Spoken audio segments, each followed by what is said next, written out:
The room froze when my father sneered.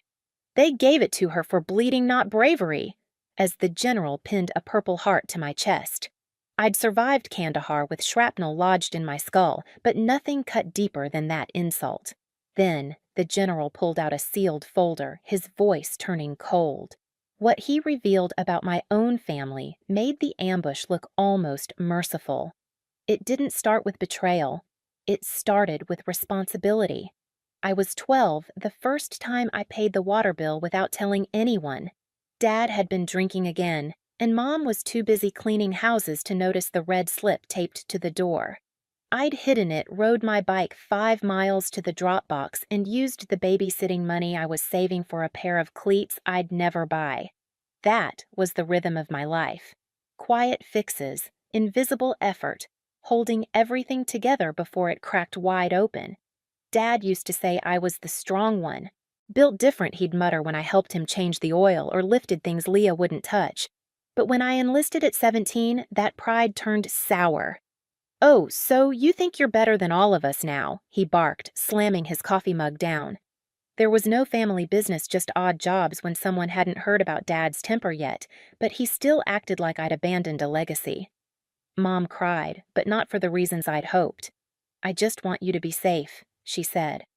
But 2 weeks later, she asked if I could start sending money home. Only until Kyle gets back on his feet. Kyle never found his feet, or if he did, he used them to run from Bill's jobs and accountability. He'd crash on friends' couches, rack up speeding tickets, then call me from some burner number with the same voice he used when we were kids and he broke the window.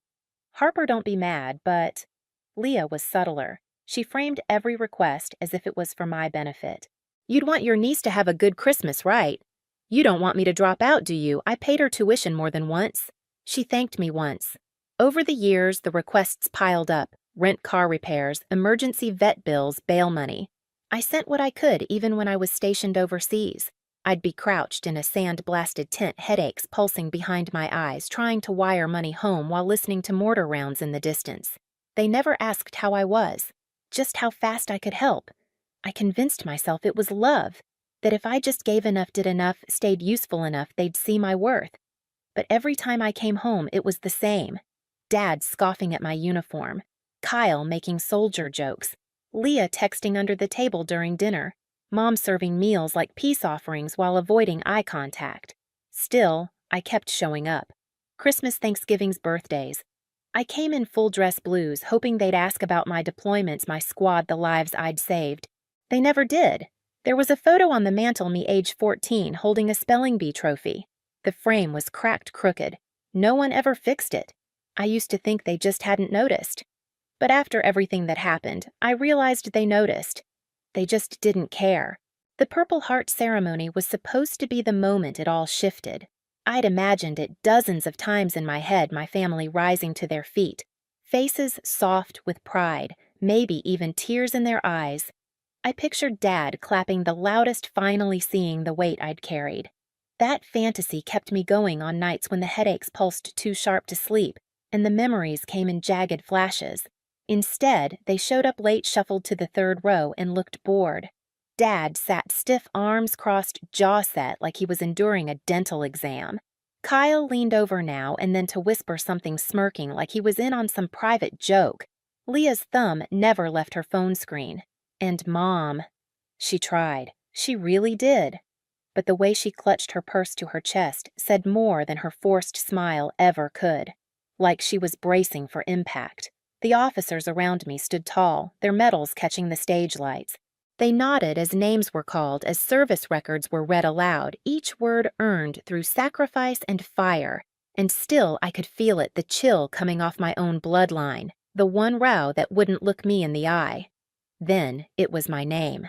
I stepped forward, knees steady, back straight. My uniform fit like second skin, crisp and precise.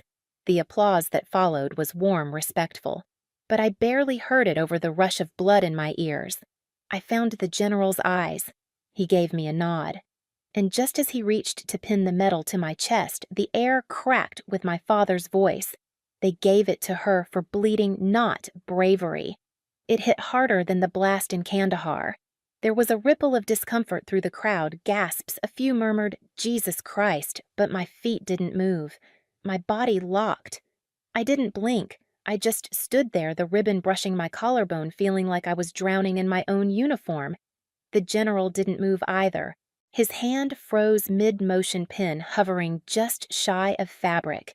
His eyes shifted from me to the third row, to my father. Then something shifted. He reached into his jacket and pulled out a manila folder, sealed, stamped. My stomach turned. This wasn't part of the script. "Ladies and gentlemen," he said, his voice dropping an octave, becoming something colder, heavier. "We're here today to honor Sergeant Harper Quinn for her bravery in Kandahar. But there's more to her story, and you deserve to know it." He opened the folder. I could barely breathe. "The ambush that wounded Sergeant Quinn was not random," he continued. "Our investigation has concluded that intelligence about her unit's movement was leaked, compromised from within." The crowd stilled. Even Leah looked up from her phone. The source, he said, gaze-hardening, was her own family. After the ceremony, I didn't go to the reception. I didn't speak to the press. I walked straight past the rows of stunned faces down the hallway and into the parking lot. My hands shook so hard I couldn't get the car key in on the first try. For the next 2 days, I turned my phone off. Not just silent off. No missed calls, no texts, no apologies that weren't really apologies. Then I walked into the investigator's office and said 5 words I never thought I'd say: "I'm ready to give a statement." From that point on, I stopped surviving quietly. I started paying attention. The OSI team didn't hold back. They showed me the breakdown wire transfers from Meridian Research to a shared Quinn family account. The amounts were regular, increasing, and always lined up with sensitive events, unit deployment, patrol rotation, even the week we switched vehicles. I remembered every one of those changes, every one of those risks. And now I knew every time I thought I was keeping my squad safe, someone back home had already sold us out. I didn't confront my family, not yet. Instead, I changed my bank account, canceled the auto payments I'd set up to cover Leah's school fees and Kyle's overdue phone bills. I gave notice on the storage unit I'd been paying for back home that held their furniture temporarily. I moved everything into classified control, my comms, my passwords, my mail, and I started therapy. The first session I said nothing for 10 minutes, just sat there staring at the carpet. Then I asked, "Is it still betrayal if they didn't mean to hurt me?" The therapist looked at me and said, "Did you bleed less because they didn't mean to?" That broke something open. I began documenting everything: conversations I remembered, odd requests they'd made, timelines that now made sense. I pulled old voicemails, screened emails I'd ignored. It was all there, hiding in plain sight. A month passed. Then 2. One morning, Leah texted rent's due. "Can you cover it?" I replied. "No." One word. No explanation. 3 minutes later, Kyle called. Straight to voicemail. Then came the group chat message from Mom Harper. "We don't know what they're saying, but we're still your family." I didn't answer. Instead, I printed that message, highlighted the word "still," and filed it with the rest of my documents. Still your family. Like that title erased the blood on their hands. I wasn't out for revenge. I wasn't planning to ruin them. That was never the goal. What I wanted was silence, freedom, and I took it the only way I knew how. I stopped explaining, stopped rescuing, stopped answering, and in that silence, something unexpected happened. I began to breathe again. The silence didn't go unnoticed, and when my family realized I wasn't coming back, not with money, not with explanations, not with forgiveness, they turned up the volume. Mom started with guilt.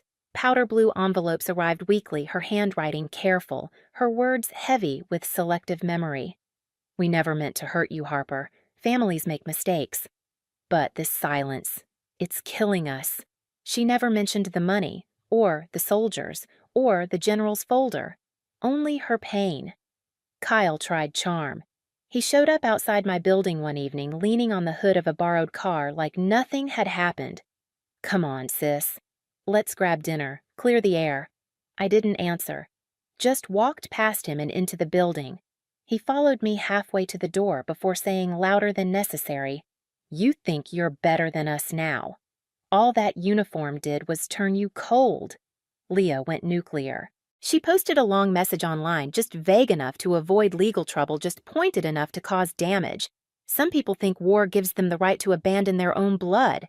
Just because you wear a medal doesn't mean you didn't destroy your family. The likes rolled in. So did the comments. People I hadn't seen since high school tagging me asking what was going on. I didn't respond. But I saved screenshots. Then came the community whispering. Old neighbors approached me at the grocery store.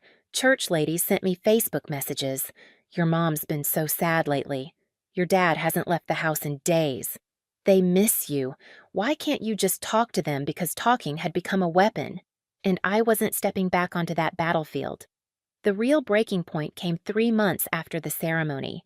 I received a letter from a distant cousin, a woman I barely knew, inviting me to Thanksgiving. She wrote about healing, about how the family needed a leader to bring us together again. The word leader was underlined, as if this was a campaign, as if I'd earned rank just to be used again. That night, I sat at my kitchen table with the letter in one hand and my Purple Heart in the other. One was shiny, official, earned in blood. The other was paper ink and manipulation dressed up as reunion. I burned the letter in the sink.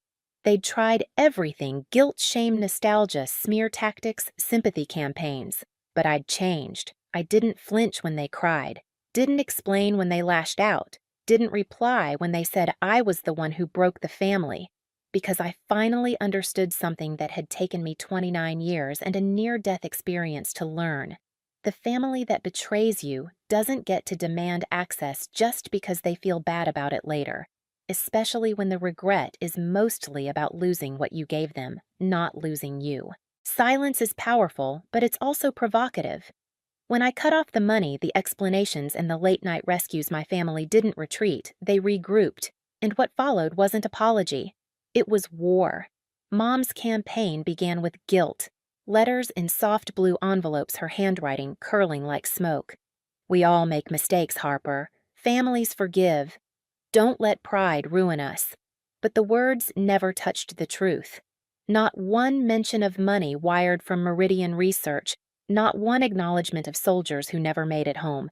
Just a rewrite. She was the victim of my silence. Kyle chose charm, the same lazy grin he used to talk his way out of speeding tickets. He caught me outside the commissary one Saturday carrying a six-pack like it was a peace treaty. Let's talk, sis. Clear the air. Start over. I kept walking. He raised his voice as I reached my car. All those medals just made you cold. You think you're better than us? I didn't turn around. But inside, the old reflex flared, the one that wanted to explain, to soothe. I strangled it in silence. Leah played a louder game. She took to social media, posting vague accusations dressed up as family drama. Some people forget who loved them before the medals. Some people abandon blood for glory. Her followers filled the comments with sympathy. Old classmates tagged me asking what happened. I said nothing, but I printed every post, slid them into a folder labeled evidence. Silence isn't weakness. It's strategy. The whispers spread offline, too. Neighbors approached me at the grocery store, their eyes wide with concern. Your poor mom. She says you won't answer her calls. Church acquaintances messaged me late at night. Your dad is heartbroken. Can't you just forgive him? They weren't malicious. They were pawns. My family had mastered manipulation, and the community was their new megaphone. Then came the performance. Thanksgiving invitations carefully scripted by cousins I hadn't spoken to in years. The wording was strategic. We need you, Harper. You're the leader who can heal us. Leader was underlined twice. They didn't want me home. They wanted me useful. I held that letter in one hand and my Purple Heart in the other. One object was heavy, real, earned in dust and fire. The other was paper thin and false, begging me to pretend the past didn't exist. I fed the letter to the sink flames, watched ink curl into smoke. The escalation continued. Kyle tried cornering me outside my apartment. His words slurred, his smile sour. He said I was selfish, that without me the family was falling apart. Leah weaponized Emma showing up with her daughter and saying she misses her aunt. Don't punish a child. Mom left voicemails describing Dad's declining health, her tears dripping between the lines. Every angle tested. Every tactic sharpened, but something had changed in me. I no longer flinched when they cried. I no longer explained when they accused. And I no longer mistook persistence for love. The truth was brutal and liberating. They weren't fighting for me. They were fighting for access to my money, my time, my silence.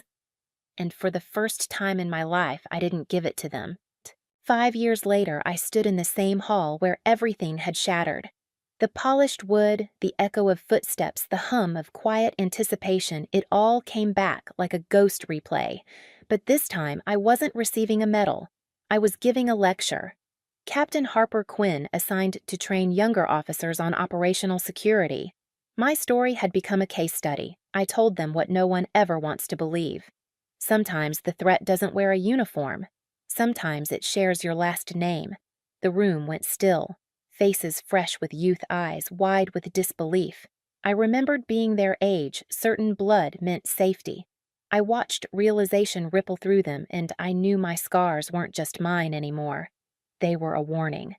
Afterward, a young sergeant pulled me aside. Her hands trembled slightly as she spoke. "Ma'am, my mom keeps asking for my deployment schedule. Says it's to plan visits, but she wants times, names, unit details. It feels wrong." Her voice cracked on that last word. "Trust your instincts," I told her. "Document everything. Silence buys you time. Time buys you safety." 6 months later, that sergeant's documentation exposed another family-based leak. Foreign operatives again. Same strategy. Same lies dressed up as research. But this time, it stopped before blood was spilled. That night, I sat at my desk staring at the Purple Heart. The metal had once felt poisoned proof of betrayal carved into bronze. Now it carried a different weight, not just survival, but legacy. And then came the knock. I wasn't expecting visitors. Through the peephole, I saw a teenage girl with dark hair and my father's stubborn jaw. Emma, Leah's daughter, 17 now, backpack slung over one shoulder, eyes sharp with purpose. I opened the door but kept the chain latched. "Aunt Harper," she said carefully, "I know I'm not supposed to be here. Mom doesn't know, but I need the truth." Her words cut sharper than any accusation. I studied her the same bloodline, but different fire. "How did you find me, Google?" "Military announcements. I've been following your career since I was old enough to use a computer." She took a breath. "I found old bank statements. Deposits from something called Meridian Research. The dates match your deployments. Mom always said you abandoned us, but I don't believe her anymore." My chest tightened. For years, Emma had been the pawn the child leveraged to guilt me back into compliance. And now here she was seeking answers on her own. "Why does it matter to you?" I asked. "Because I'm about to turn 18. Because I need to know what kind of family I come from before I decide who I want to be." So I told her, not every classified detail, but enough: the ambush, the folder, the money, the betrayal. She sat in silence, face pale, knuckles white on her backpack straps.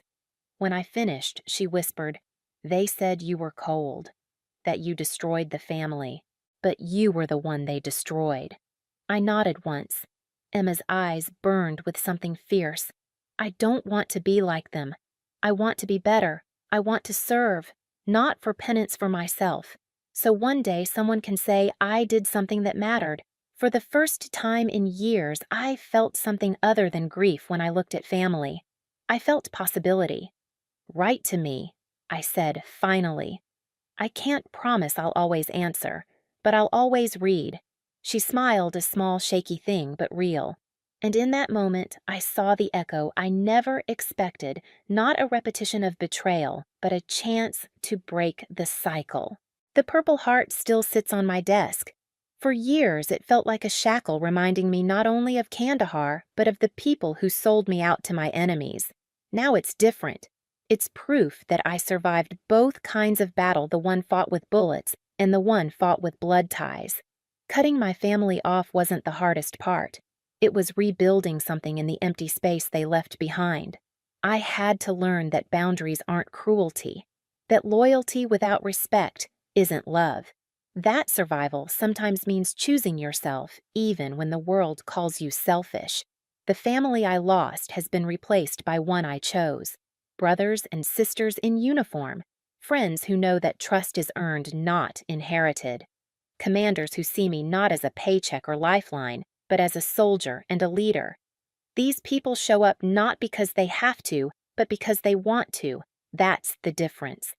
Emma's visit gave me hope I hadn't expected, a reminder that cycles can break. That truth once spoken has a way of taking root even in hostile soil. When her first letter arrived, lined paper folded twice, her handwriting steady, I felt something shift inside me. She wasn't asking for money or favors or forgiveness, just telling me she'd gotten into college, that she was working towards something real, something earned. I keep that letter tucked beside the medal, one a symbol of pain, endured, the other of possibility ahead. Dad once told me soldiers sign up to die. He was wrong. Soldiers sign up to serve, to protect, to fight for a country, for values for each other. What I didn't realize until much later is that you also have to fight for yourself. I've survived war. I've survived betrayal. And now I live by a simple truth: the strongest families aren't always the ones you're born into. They're the ones you build through trust, through loyalty, through choice. And that choice is mine. Always mine. Have you ever been dismissed or betrayed at the very moment you should have been celebrated? Where do you draw the line between forgiveness and self-protection? Share your story in the comments. I read everyone. And if this story resonated, tap like, so it reaches others who need it. Don't forget to subscribe and turn on notifications for more true stories about boundaries, resilience, and rebuilding after betrayal. You're not alone here.